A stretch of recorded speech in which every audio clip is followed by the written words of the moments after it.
At 70, my knees no longer hold like they used to.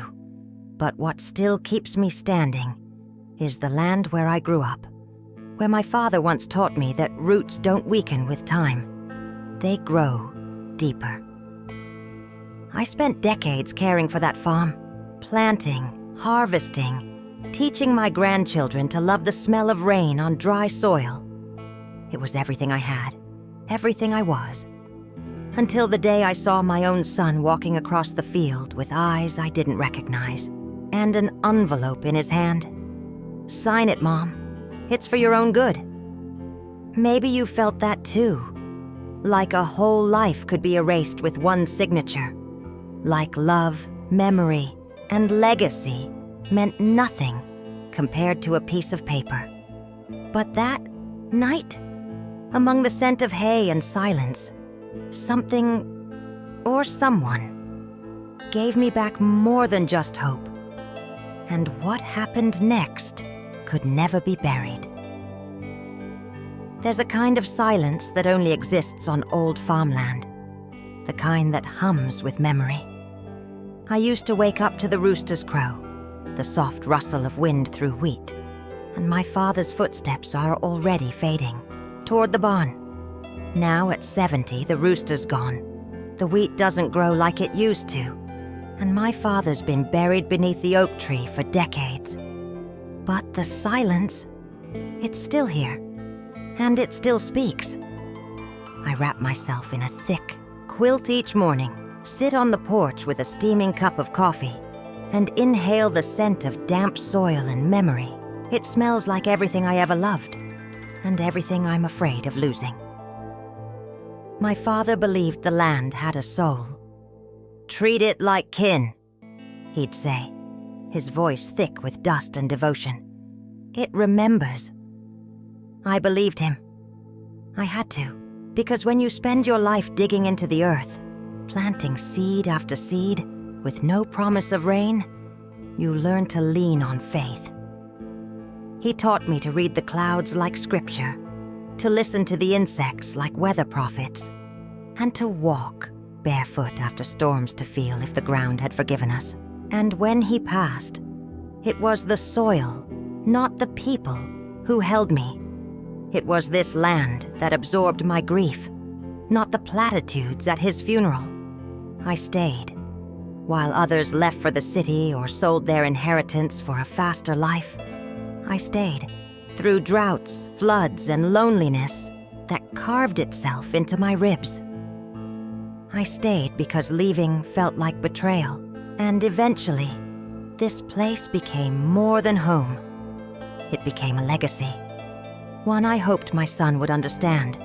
One I prayed my grandchildren would inherit not just with paperwork, but with their hearts. I taught them how to plant carrots, how to catch frogs, how to wait for rain with patience instead of panic. And in their laughter, I thought I heard echoes of my past returning home. But time is tricky. It doesn't just move forward. It peels back layers you thought were permanent. My knees, once sturdy and sure, now tremble when I kneel to weed the garden. The barn leans a little more each year, and my son, he changed, grew distant, talked less about tractors and more about efficiency. He started using words like liquidate, like the land was a burden we needed to shake off. I tried not to listen. I tried to pretend the wind still spoke louder than him. But denial has a short season, and one day, as the sun painted gold, over our field like it had every morning of my life, I saw him walking toward me. Slow, steady, with an envelope in his hand, and something unfamiliar in his eyes. That's when everything began to shift. He didn't hug me, didn't even meet my eyes. Just stood there, the morning sun casting long shadows behind him, and held out the envelope like it was something sacred. "Sign it, Mom. It's for your own good." His voice was flat, not cold exactly, but practiced, like he'd rehearsed those words in the car. I didn't take it. I couldn't.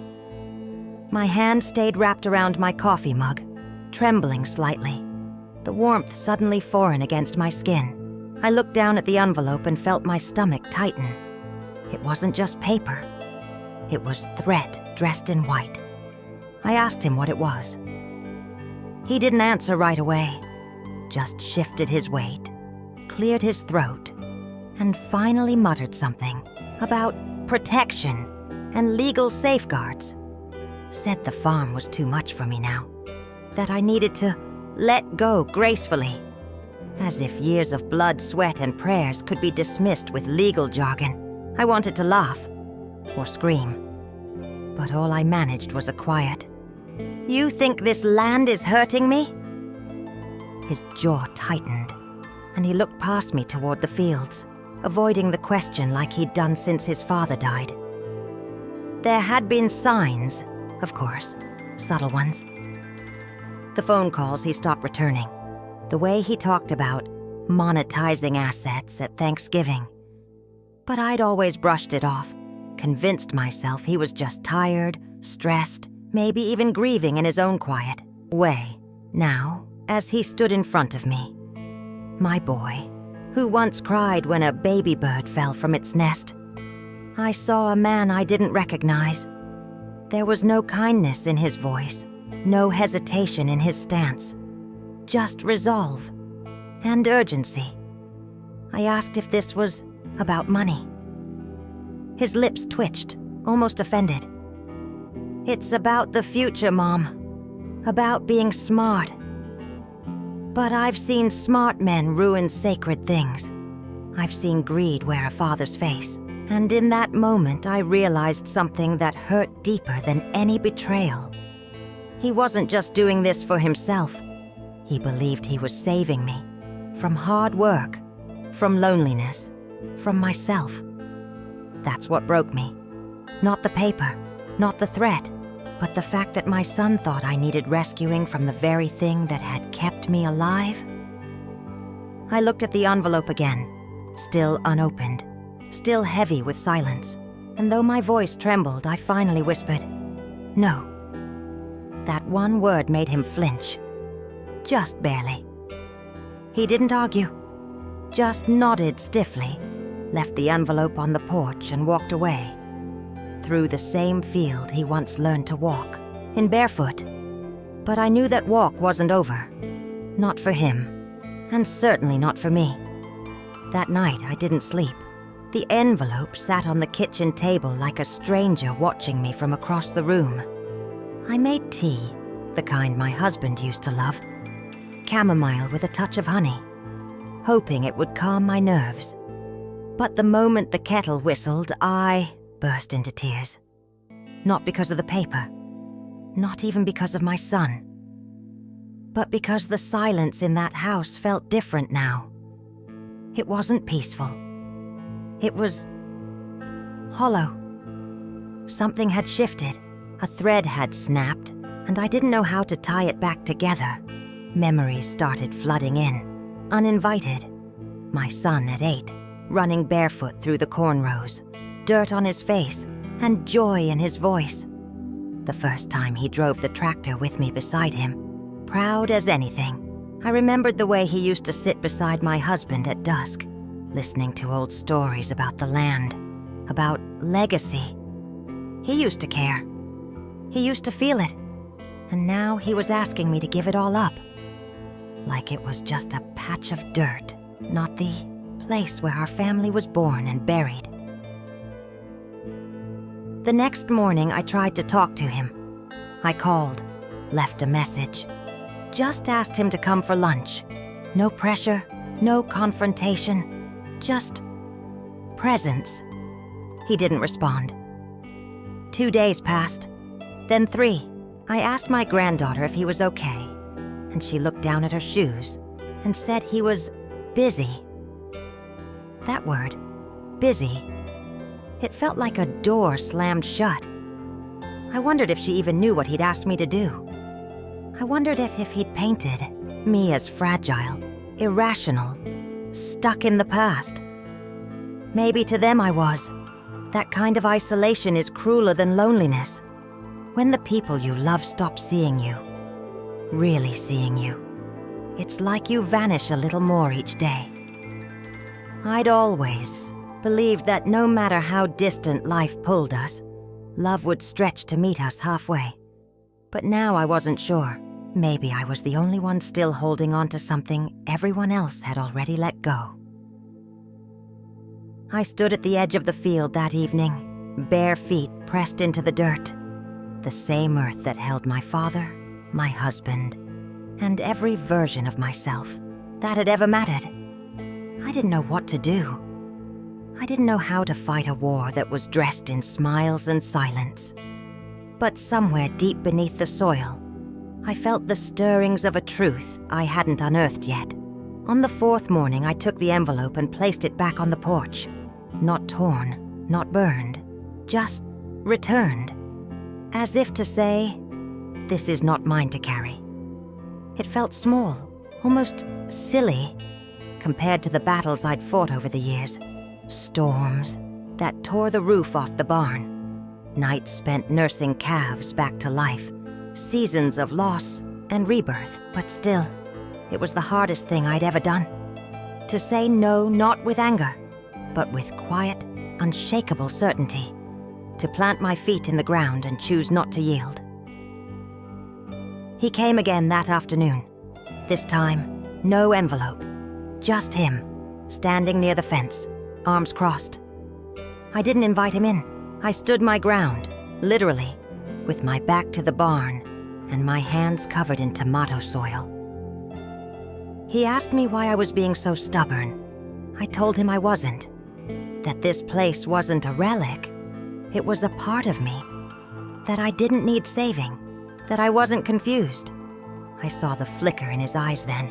Not guilt, not regret. Just confusion. Like he couldn't understand why I wouldn't choose comfort over connection. I'm trying to help you, he said. And I believed that he believed it.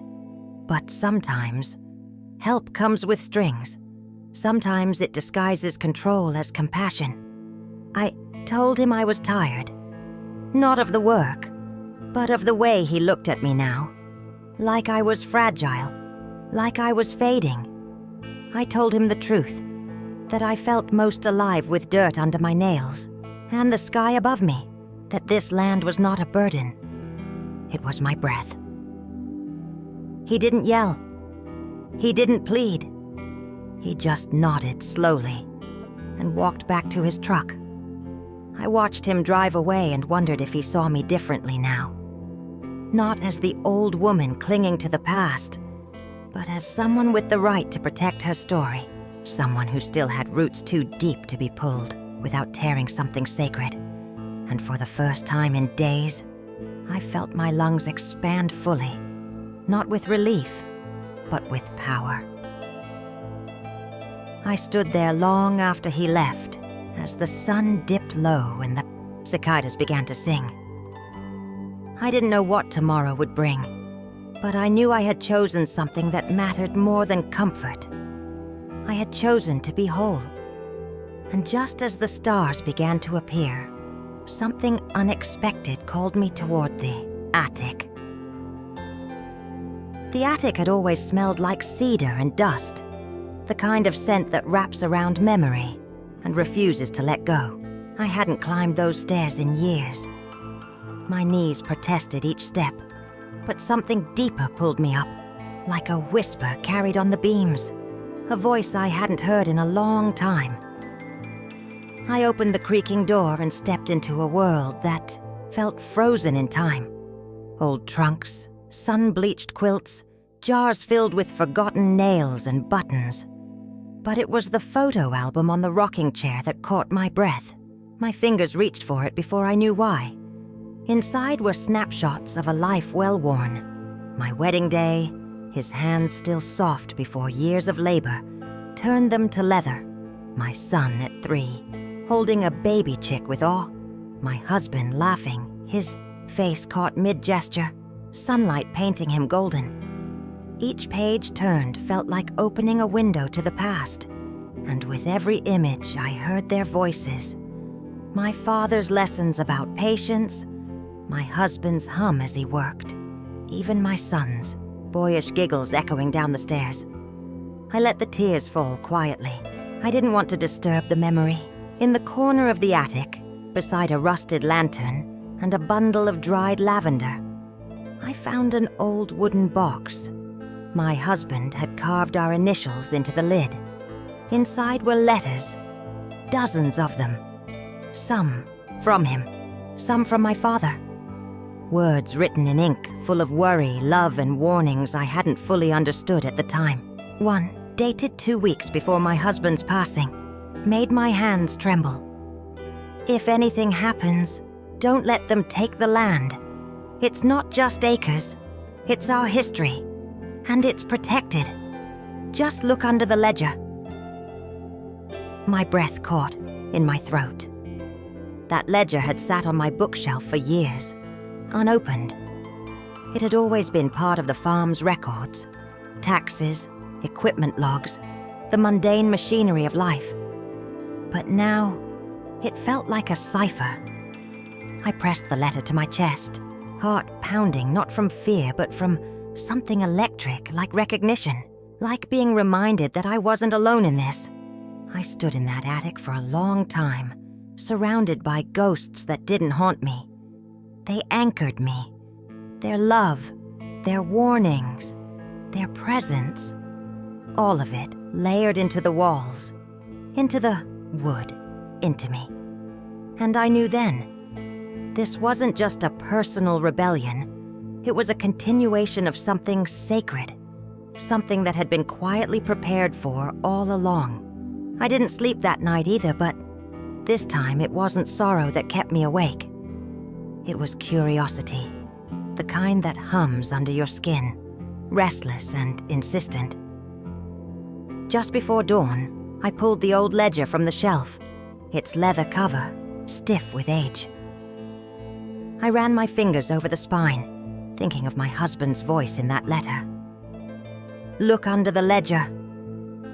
I placed it on the table and opened it slowly, page by page, past receipts for fertilizer and notes on crop rotation, until, tucked between 2 yellowed pages near the back, I found it. It was a folded parchment, delicate but perfectly preserved. My name written in my father's hand, unmistakable, stern, and full of heart. I unfolded it carefully, heart thudding, louder than the ticking clock on the wall. The letter was short but precise. It detailed a clause he had added to the land deed back in 1968, long before I ever imagined needing it. The clause ensured the land could never be sold or transferred without the explicit consent of the living descendant who physically worked it. My name was written again, in ink, in history, in intention. I sat back, stunned. My father had protected me decades before I even knew I'd need it. A safeguard wrapped not in fear but in love. And suddenly, so much made sense. His insistence that I learn every inch of the soil, his stubborn refusal to modernize certain practices, his quiet warnings about lawyers who smile too easily. He hadn't just raised me to love the land. He'd prepared me to defend it. I copied the letter, made phone calls, and by mid-afternoon, I had a real estate lawyer sitting at my kitchen table. She read the documents carefully, then looked at me with something close to admiration. "You have more power here than he thinks," she said. And for the first time in weeks, I allowed myself to smile. Not out of spite, but out of strength rediscovered. The kind of strength that comes from knowing you're not just standing your ground, you're standing in someone else's footsteps. I placed the original letter back in the attic, wrapped in a cloth, as if returning it to its resting place, not because I wouldn't use it, but because some things deserve reverence. I didn't know exactly how I'd confront my son. I didn't know what words I'd use. But I knew this. He would no longer hold the pen. Not alone. Not again. And as the evening light fell across the porch, I saw his truck pull in once more, unaware of what I now carried. He didn't expect to see the lawyer sitting at my kitchen table. His eyes flicked to her briefcase, then back to me, searching for some explanation. "What's going on?" he asked, his tone sharper now, the edge of control beginning to fray. I motioned for him to sit. "There's something you need to read," I said calmly, sliding the copied letter across the table. He hesitated. His fingers brushed the page, and as his eyes moved over the words, I saw it. The shift. Confusion. Then disbelief. Then something colder. Calculation giving way to realization. He didn't speak for a long time, just stared at the page, then at me, like he was trying to do the math on a past he'd underestimated. "Where did you get this?" he finally asked. I told him. The attic, the ledger, my father's foresight, my husband's warning. I saw him swallow hard. He wasn't prepared for this. He had walked onto this land thinking it was vulnerable, that I was vulnerable. But he hadn't known about the deep roots, the ones buried, too far down to see but strong enough to split stone. "You planned this," he said. "Not me," I replied. "They did, long before you were old enough to walk these fields." I wasn't angry anymore. I was clear. The kind of clarity that only comes when generations speak through you. I reminded him of the time he fell from. The hayloft and I stayed up all night watching him breathe. Of the summer we nearly lost the crop but managed to save the orchard together. This land wasn't just soil. It was story. And he'd tried to rewrite it without asking the author. He stood, pushing his chair back too quickly. "I was trying to protect you," he repeated, but this time the words felt thin, rehearsed. "From what?" I asked. "From yourself?" The silence that followed wasn't peaceful. It was loud. It rang with everything we hadn't said for years. I wasn't the one who needed protection. He was. From regret. From the choices he'd almost made. From becoming the kind of man he used to promise he'd never be. He left without another word. No envelope this time. No commands, no persuasion. Just footsteps across the porch, the door clicking shut behind him like a final page turning. And for the first time in weeks, I didn't feel afraid. I felt ready. The days that followed felt different. The wind carried a calmer tone. The morning light seemed to settle more gently across the fields. There was no grand confrontation, no explosive argument, just absence. His truck no longer kicking up gravel, no more tension in the mailbox. I spent more time in the garden, my knees pressing into the earth like an offering, hands pulling weeds with slow intention.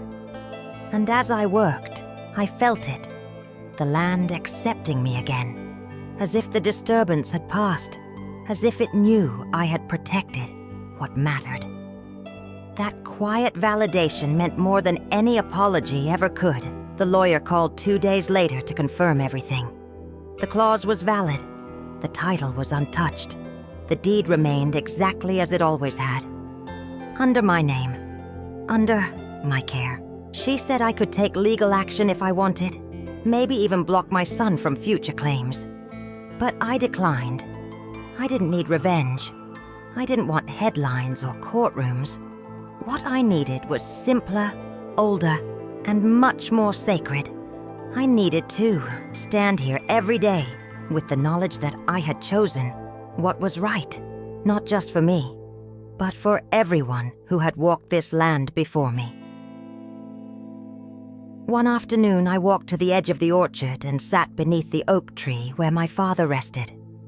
I brought no words, only silence. I let the breeze speak, rustling through the branches, carrying stories that only the land could tell. I closed my eyes and pressed my hand into the soil, and for a moment, I swore I felt his heartbeat. Slow, steady, grounded. This place wasn't just defended. It was honored. It was whole. My father had trusted me, and I had answered. My husband had warned me, and I had listened. I had done right by them, and by myself. The quiet justice wasn't in papers or signatures. It was in the way the sun rose, without fear. In the way the porch creaked softly under my steps. Like a house breathing easy again. My grandchildren returned that weekend, running through the grass, chasing wind-blown dandelions and laughter. They didn't know what had almost been lost, and that was the greatest victory of all. They wouldn't have to carry the wound, only the wonder, only the scent of hay and the promise of growing things. As they helped me shell peas on the porch, one of them asked, "Grandma, why do you smile when you look at the barn?" I didn't answer right away, just reached out, smoothed the hair from her forehead, and said, "Because I remember everything that's ever mattered." And as the sun set behind the hills, I knew something sacred had been restored. Not just land, but legacy. As summer deepened, so did my rhythm with the land. I began waking not just out of habit, but with a sense of renewed purpose. The kind that feels quiet and steady, like water carving through stone. Each morning I stepped barefoot onto the porch and took a moment to breathe it in. The scent of warm earth, the distant hum of bees, the rustle of leaves that whispered things only the old oak trees could understand. I no longer felt the tremor of uncertainty beneath my feet. What had once been fear had settled into something else. Something firmer, almost sacred. I was home, in every sense of the word. The grandchildren helped more often now. I taught them how to prune tomatoes, how to listen to the soil by how it crumbles in your hands.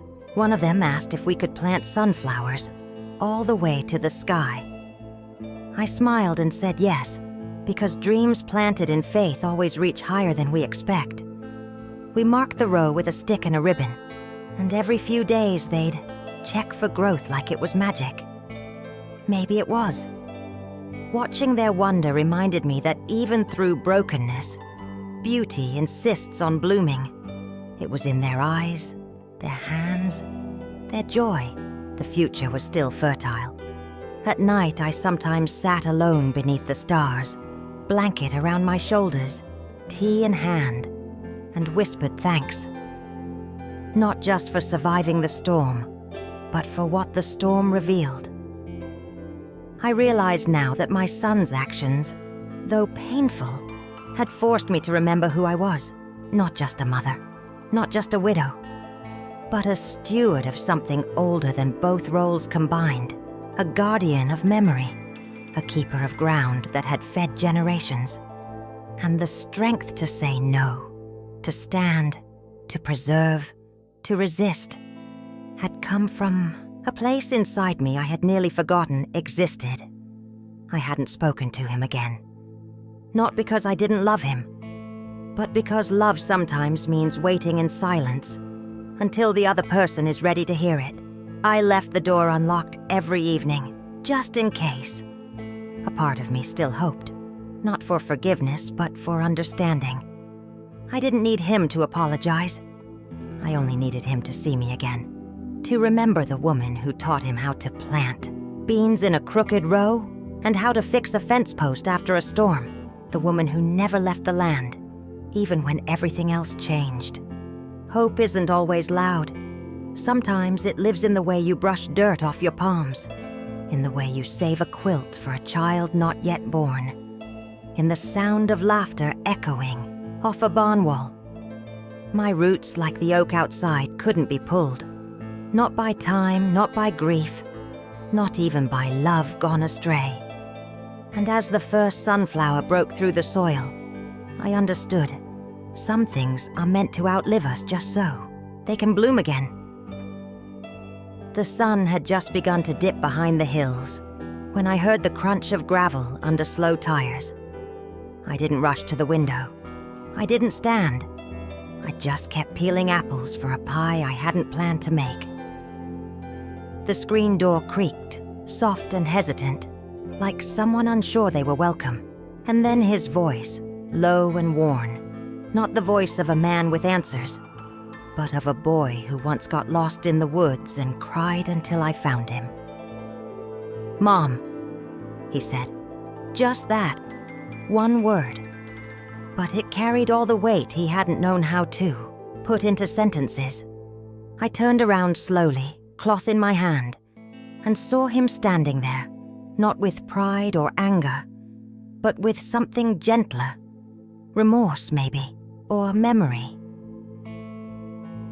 He stepped into the kitchen like a visitor in a church. His eyes scanned the room like he was looking for pieces of himself. I didn't speak first.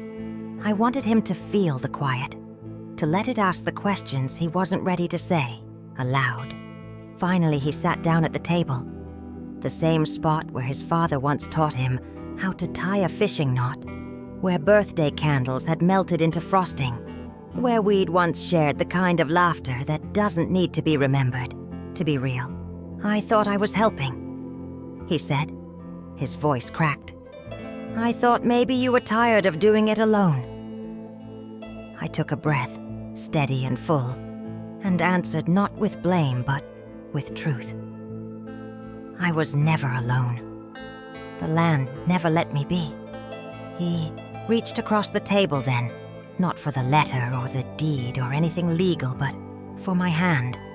And when our fingers touched, I felt it. Not forgiveness, not yet, but something more important. Recognition. He saw me, not as an old woman, not as a burden or a barrier, but as the same mother who once carried him on her hip through the rain to check the hens.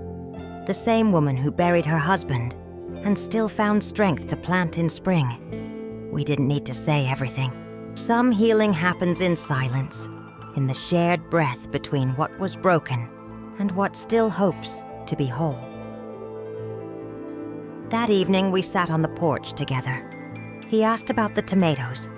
I asked about his kids. He didn't bring up the envelope, and I didn't ask him to. We just listened to the crickets, to the rustle of branches, to the soft thump of a child's laugh through an open window. He offered to help fix the barn roof next week. I said I'd make lemonade. It wasn't dramatic. It wasn't even poetic. It was real, and that made it sacred. The reconnection wasn't loud or immediate, but it had begun. As I watched him leave later that night, headlights trailing down the dusty path, I thought of everything I had nearly lost and everything I had protected. My home, my past, my future. But most of all, I had protected the harvest of my own heart, the capacity to keep loving, even through pain, even through silence, even through betrayal. Because what we plant with love, no matter how deep it's buried, always finds a way to rise again. Where are you watching from? Tell me your city and your age in the comments. And if this story moved something in you, don't forget to subscribe.